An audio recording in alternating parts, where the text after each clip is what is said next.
Sanibonani ninjani? Igama lami nguSanengwa kaMajola, ngumchunu, ngumacingwane, ngunyanda yemkhonto, nguphakada kagugi koguga abafukazana.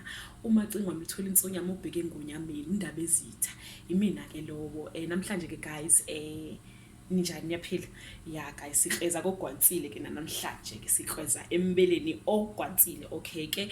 Namhlanje ngifuna ukukhuluma ngendaba yokuthi ke abantu bayibuza ukuthi why thina amaZulu mangabe siyogana noma siyoshada usunengane obuyithole before uyoshada. Ingane uyishika ungahambi nayo ingane.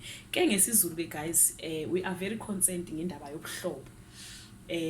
So mina mangabe ngiyoshada ingane yami kufanele isale ekhaya, isale kubaba wami noma isale kumfowethu, like isala komalume wayo la izalwa khona, isala ekhaya kithi la ngizalwa khona, noma ngiyahamba emina ngiyogana bese ingane yami ihambe iye kubo mangabe ukuthi bayilobolile.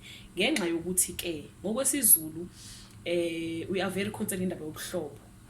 Nje mina njengoba ngowaka Majola angivumelekile ukugana ukuthandana nomuntu wakwekhaya kabo mama or wakomalume wami or wakubo wala kuzalwa khona ubaba. Yebo, ngenxa ukuthi yihlobo zami ke. So ke guys ke if ingane yami ngiyishiye ekhaya la ngizalwa khona kusho ukuthi safe, akekho umuntu ozoyishela la ekhaya ngoba igazi lakhona.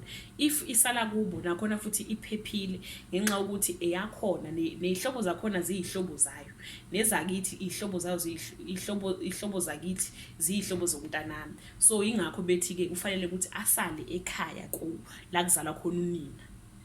If kwenzeka ke ngihamba naye ngogana naye, indoda yami engishade nayo ayihlobananga nomntanami, abantwana bayo abahlobananga nomntanami. Ngokwesizulu umndeni wakubo kwendoda yami abahlobananga nomntanami. Usho ukuthi kungenzeka ukuthi bashele ingane yami noma ngenze ukuthi ingane yami ishele makuthi umfana ishele umndeni bese kuxabana umndeni ke nomendo wami ngabusahamba kahle. So ngokwesizulu umntana usale ekhaya ngoba usafe, akekho umuntu ozomthinta, akekho umuntu ozomshela, akuzokwenzeka lutho. That is why kwakuthiwa ke ingane ke isale ekhaya ukuze wena uhambe uyogana kahle, ushiye ingane ekhaya iphephile kunokuthi uhambe uyogana nengane emzini ebese ithola isikhulelwe khona la endlini, ikhuleliswa abantwana bendoda yami noma abantwana bomndeni wendoda yami. So ke guys kwakwenzeka njalo. Ngiyazi ukuthi ke ngokwe culture yamanye amalokhu njani ngakwamanye ama culture njengeSpedi, ngeke nginokuxoxa bamaPedi.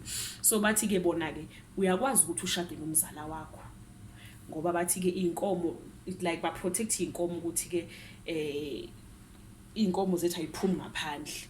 Ingane kamalume wakhe umuntu uyakhona ukushada nayo, ingane ka baba omncane like ama cousins ngokwamanye amasiko ayashadana, athandane, ashade straight. That is culture yabo. So ngokwethi kwesizulu we are not allowed, we don't do that.